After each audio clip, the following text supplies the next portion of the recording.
Deep Dishes, and today we're here at Westside Provisions, and there's a ton of restaurants out here, and we're gonna go check them out today here on Deep Dishes.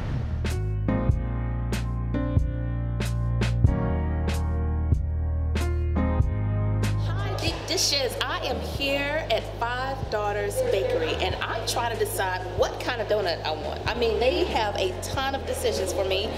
Really, first thing, I really don't supposed to have a donut, but I'm cheating. I'm gonna get a donut. So let's go see what they got going on, okay? I am looking at all these choices. How are you? Hi. I'm trying to decide on one of your donuts, and I promise you, I'm like just blown away with all these decisions. Yeah. What are some of your like top sales that you have here? Let's see. So probably like the vanilla cream and the purist are probably among two of our most popular ones. Okay. We do have like 5 staple flavors. Okay. Including those two. There's the chocolate sea salt, the maple glaze, and the King Kong. Okay. Yeah. Between this maple glaze, because I promise you, just looking at it, it's like calling my name, but I just want to know if it's the right call. Okay, so we have like the maple glaze, and then we have vanilla cream. Which one? Help me decide. I need some help because there's so many choices. I want to make the right one. I mean, I think I'd go for the maple glaze. Okay. Just because I feel like it's different and unique, but I didn't mention like my all-time favorite is the purist, and I always recommend that one to like first-timers. Really? Like, in my opinion, it's our best donut. I mean, why? Why does it? Well, it's just really good. It's like a straight-up like croissant donut with vanilla bean glaze. Like there's no infusion inside. Like it's just straightforward to the point, but it's delicious. Like it's my go-to. It's your go-to? Yeah. Okay, so. But if I go with the maple glaze, then I won't be steered wrong, right? No, that one is a good one. It's one of our most popular, so okay. All right, so let me get one maple glaze. Okay. And your name? Shay. Yeah. Hi, I'm Tan. How are you? Nice to meet you. Good. Great. Cool. All right. Thank you. Yeah, that'll be it. So this is my maple glaze. Yes. All right. Yeah. Say hi to the camera. Okay, so I'm gonna enjoy this, and thank you so much. Remind me of your name again? Shay. All right, nice to meet you, Shay. Nice to meet you. All right, take care. All right, bye-bye.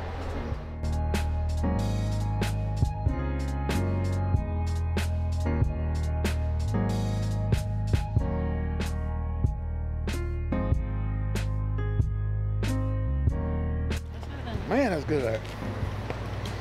That's a good donut. Like real talk. We're about to get some of this Jenny ice cream because it's hot here in the ATL. We're at the Westside Provisions. I want to see what Jenny's working with. I love me some butter pecan. We're gonna see if it's really Deep Dishes good right here on Deep Dishes, y'all.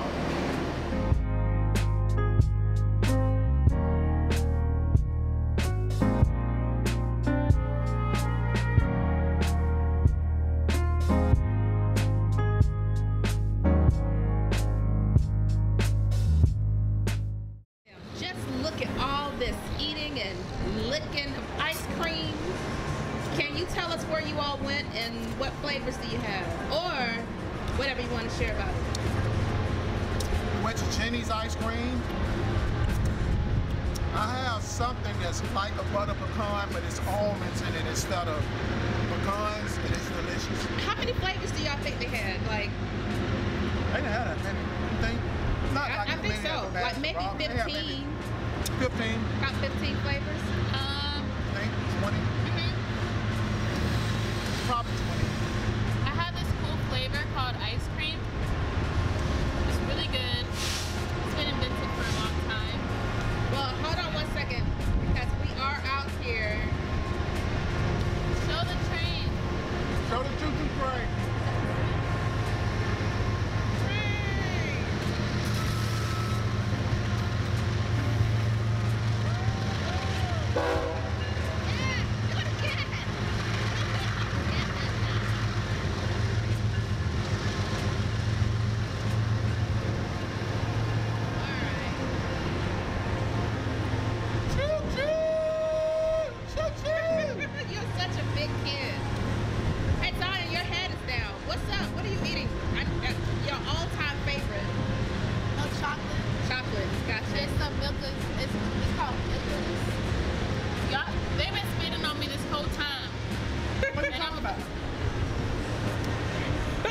growth, Brian. All right. That is all that is happening right here on Deep Dishes.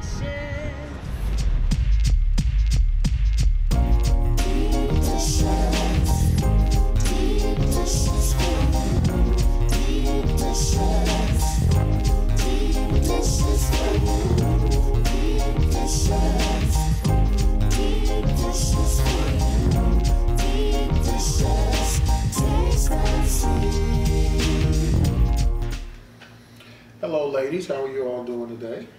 Good. A few nights back, we watched a docu-series called When They See Us on Netflix. It was gripping, it was chilling. We all cried at different points in that docu-series. It was tough watching. And it was on the Central Park 5. And for those who are viewing that don't know about the Central Park 5, let me give a little overview. It was one of the most widely publicized crimes in the 80s.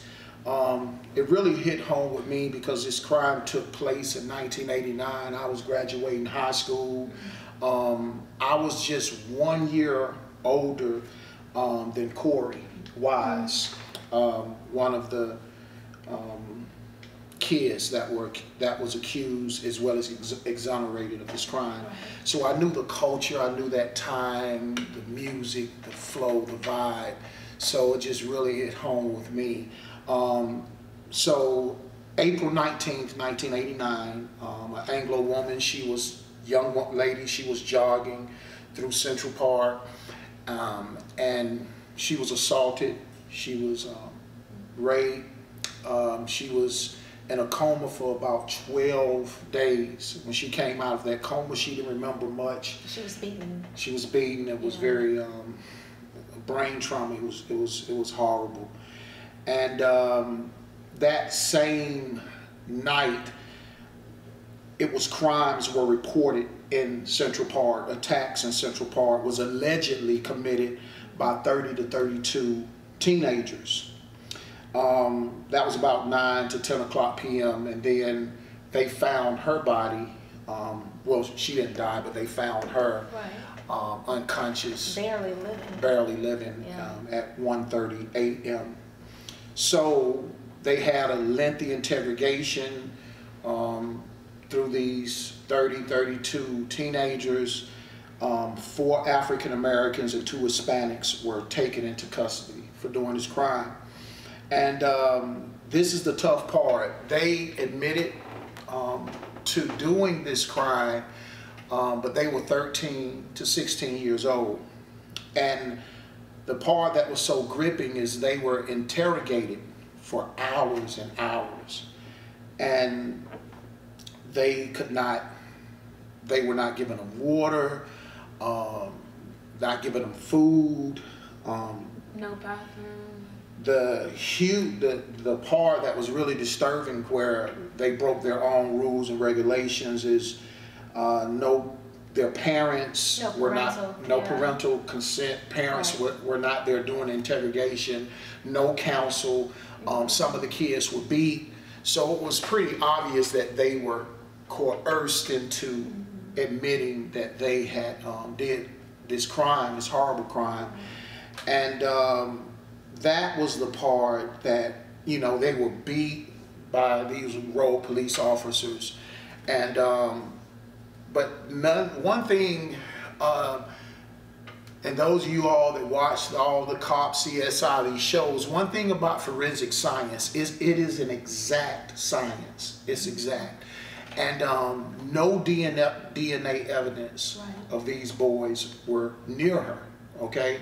No blood, they went through their clothes, nothing but this admission of guilt, which it was pretty obvious. Obviously, they was coerced into admitting that they did this crime. And actually, it was a 6th kid that was accused, but he took a plea deal to get a lesser crime. So it was, in the beginning, it was 4. In the beginning, it was 4 African Americans. 4, and then it was one. It was actually 2 Hispanic. Oh, it was 2 Hispanics. And one kid ended up taking a plea deal for a lesser crime. So that's why it's a Central Park 5. Gotcha. You see what I'm saying? So 4 of them serve 6 to 7 years in prison, and Corey Wise, the oldest, I think he was 16. He ended up doing 13 years in an adult prison. And just watching all of this and the interrogation, this whole process, it was seeing the injustice. It was just so horrible. But one part of this story where I see the gospel was at the center. Of course, Corey was a part of their exoneration, but the gospel being at the center of their exoneration, from my perspective, was Matias Reyes, the guy that admitted, the East Side rapist that came out and admitted that he was the one that did this horrible crime, this rape. And the reason I say the gospel of Jesus Christ, because this story was just so, it's just, you couldn't write this, that the actual rapist came in contact with Corey before his salvation experience. And they got in a fight at the prison over a television. And then after, several years later, Matias runs back into Corey, sees Corey, and now Matias is giving his heart to Jesus. So he's saved and he's regenerated. He went to his pastor and he told him, hey, I see this guy in prison that I did the actual crime that he's in here for. That was just such an amazing turn of events. And then Matias went to the authorities and went through this process, which took a long time, and he had to keep telling his story over again. And finally, they checked his story, and Matias Reyes he was actually the one that actually did this crime, because the DNA evidence was there that proved it.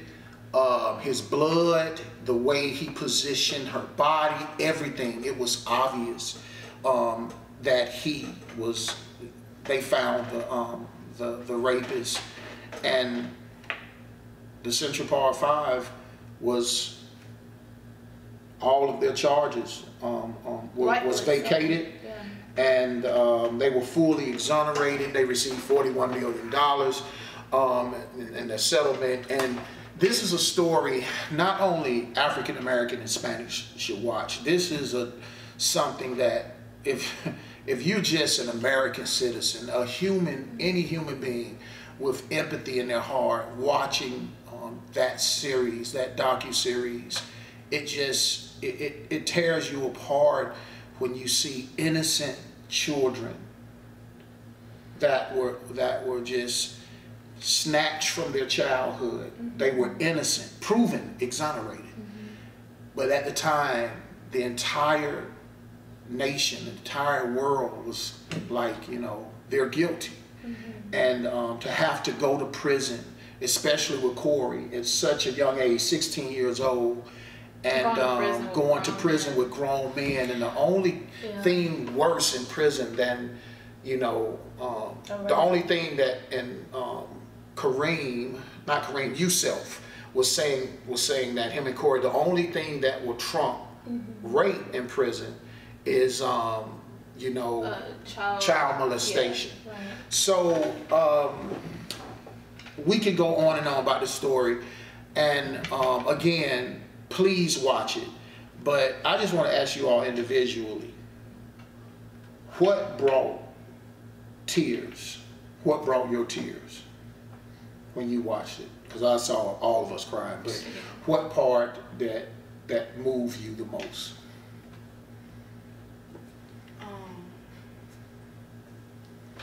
The part where Corey Wise, when he went to jail, and the part where Corey Wise went to jail, and he looked really scared. He was like crying, and then the part where he said guilty on Corey Wise in season 4, that part really, I was like, he started crying, and he started crying for his mom, and I felt really bad for him. And the part where he got beat up in the bathroom, not in the bathroom, but he got beat up in the jail, and the police officer, he didn't do nothing. He just closed the door, let the Corey Wise get beat up, and like the nurse, like he was like bleeding all over, and all the nurse did was give him an ice pack and some Benadryl or something like that, and that was it. That was the part that really got to me a little bit. What would you say? What part brought you to tears? I cried a lot. Can I say the part that bothered me the most? Yeah, what bothered you the most? The part that bothered me the most is when the part that okay, it was really two parts that bothered me the most, but the one that really bothered me was where I just started just getting really emotional is when the was she the defense attorney or the person who was Fairstein. Yeah, Fairstein. She went to the blonde lady and No, well that was the attorney. The attorney went to the blonde lady who like accused Fairstein, who accused all these boys of doing this crime that they didn't do. And when the attorney realized, she was like, none of the DNA match, the boys, none of their stories match. I don't think they did it. And when Fairstein literally at that moment was like, well, we're just going to make it up. We're just going to prove it to fit, put puzzle pieces that aren't even there and just make the, and the moment that was just so powerful to me where I just started crying so hard was when Corey Wise, when he got convicted and stuff for all this stuff, and the attorney was just sitting over there like nothing, like, oh, okay, another life thrown away, like whatever, and she's just doing her work. And I was just like, that was just a lot for me, because this was just like just ruined all these men, like all the boys' lives. Yeah, boys. They were kids. No, I was thinking about it. No, we also watched the interview too when they're older, talk about it. But yeah. Mm-hmm. That bothered me the most. What would you say? I don't know. I mean, I'm still tearing up. I am still hurt and broken by what these boys, you know, what they went through. I have 5 nephews of my own, and just to think, you know, what these young men, what they went through was tragic, and they didn't deserve that. They were treated like animals. They was treated unhuman. They were, you know, was scared. I could just feel their fear, their pain, and oh my gosh, my heart just tore. It tore when Corey, you know, when he was put in that cell, and then, you know, the guards allowed these grown men, and I knew what happened. It wasn't just a beat up Zion. They raped that boy. They raped him. They raped him. And he's scared. He's innocent. It was just, all of it to me was just hateful. It was cruel. And they didn't deserve that. No one deserved that. Doesn't matter the race. None of them deserve what happened to them. And just to think their lives were just ruined and just taken from them, and just thinking about Kevin, like right before he went to hang out with his friends that same night, you know, he was coming from band practice. This young man had dreams, you know, of being a musician. He had dreams that were never fulfilled because of hate and evil, because of the color of their skin. I'm sick of that. I'm sick and I'm tired of it. It's wrong. We are all created by God, the same God, and to just hate someone because of the color of their skin, it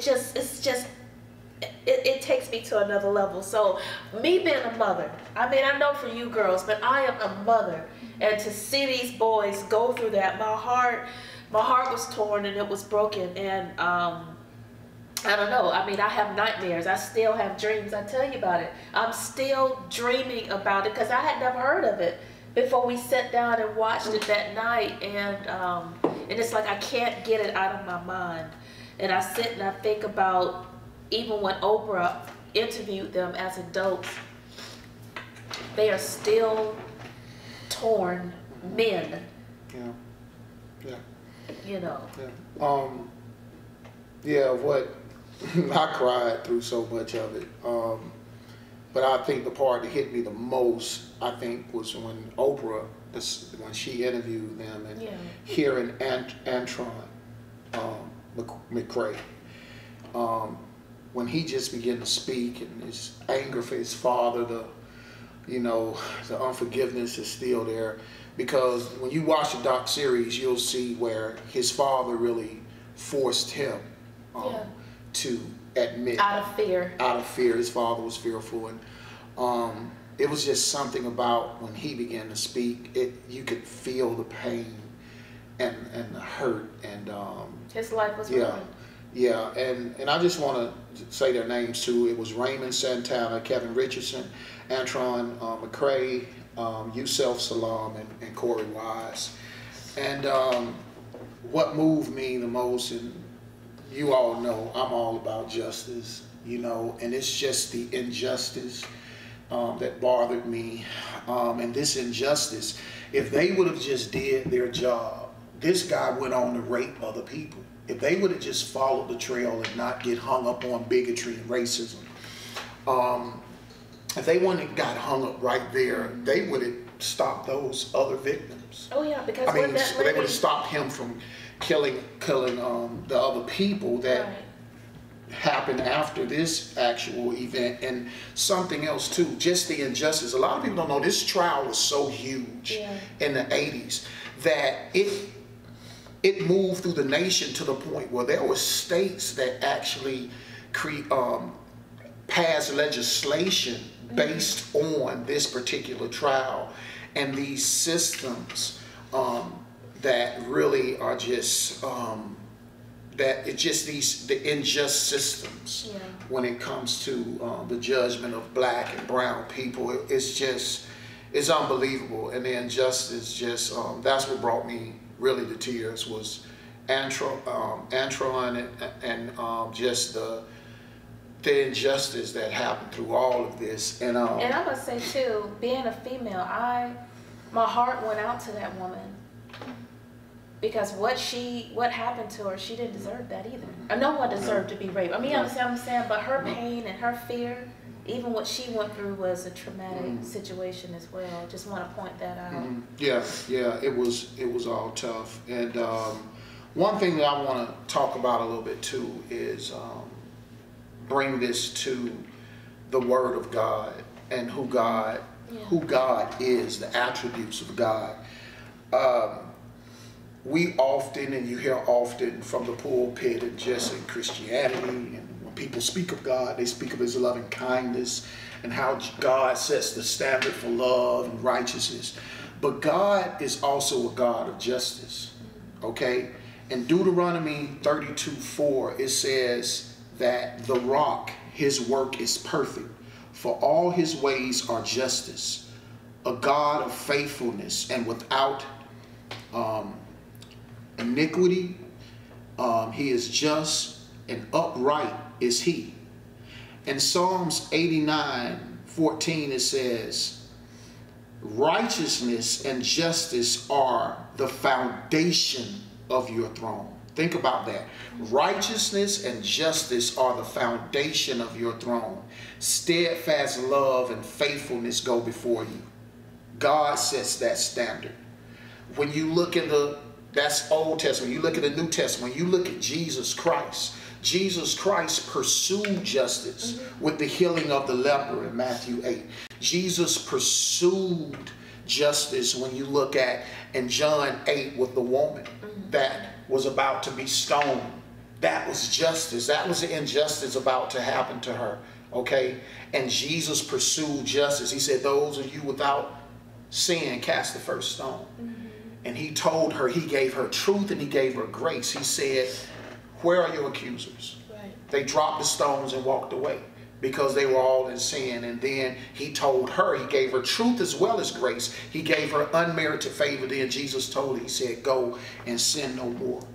So we see justice in the old, we see justice in the new. One of my favorite scriptures, you all know, Isaiah 1:17, learn to do good, seek justice, correct oppression, bring justice to the fatherless, and please the widow's cause. And something I looked at, you know, some people have the social justice versus biblical justice. So let's look at the definition of social justice. It's promoting a just society by challenging injustice and valuing diversity. Okay? So promoting a just society by challenging injustice and validating diversity. Now, when you really dig into that definition, you can see the temporal in that, okay? Because the end goal of social justice is seeing a particular injustice repaired, okay? But when you talk about biblical justice, it's even deeper, because biblical justice is eternal. Seeing people as God sees them. Recognizing that, as you said, we are all created in the image of God. So those of us that believe in biblical justice, we can walk with those in social justice. But our end goal is different.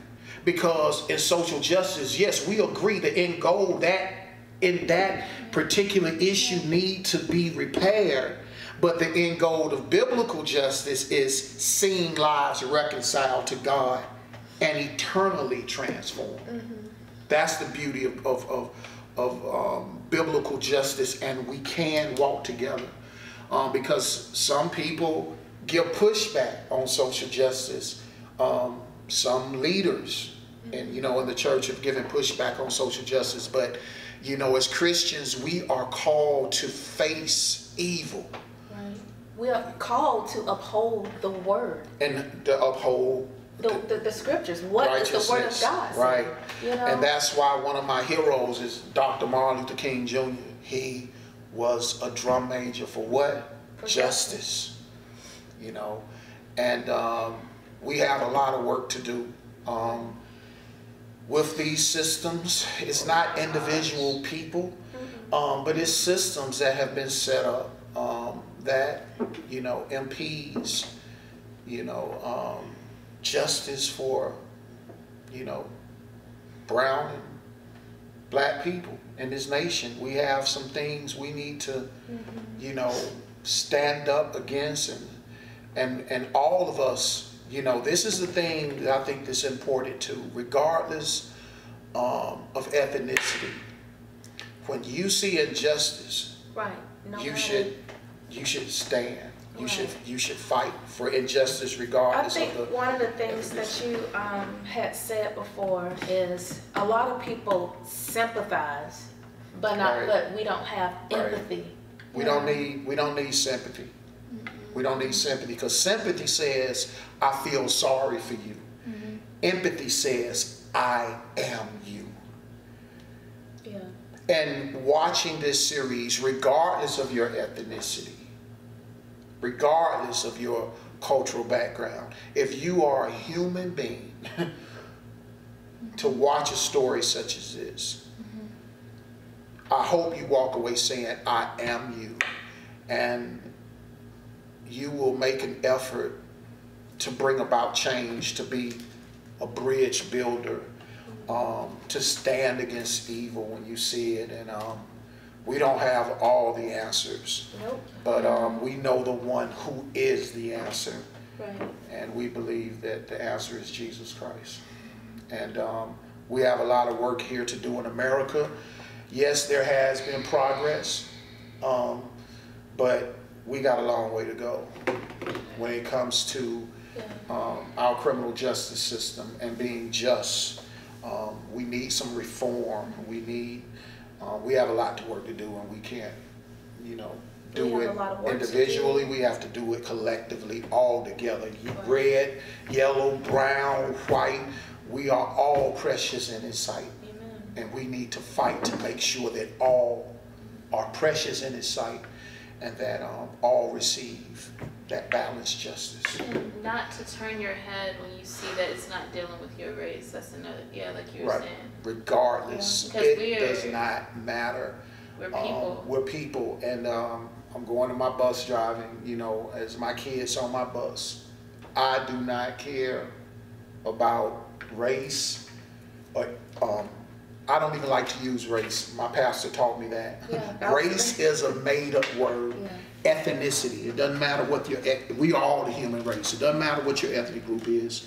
If I see kids getting picked on, I don't care if a white kid getting picked on, black, brown, yellow, I'm challenging whoever's doing that, and it's injustice as well. It's only one race. Right.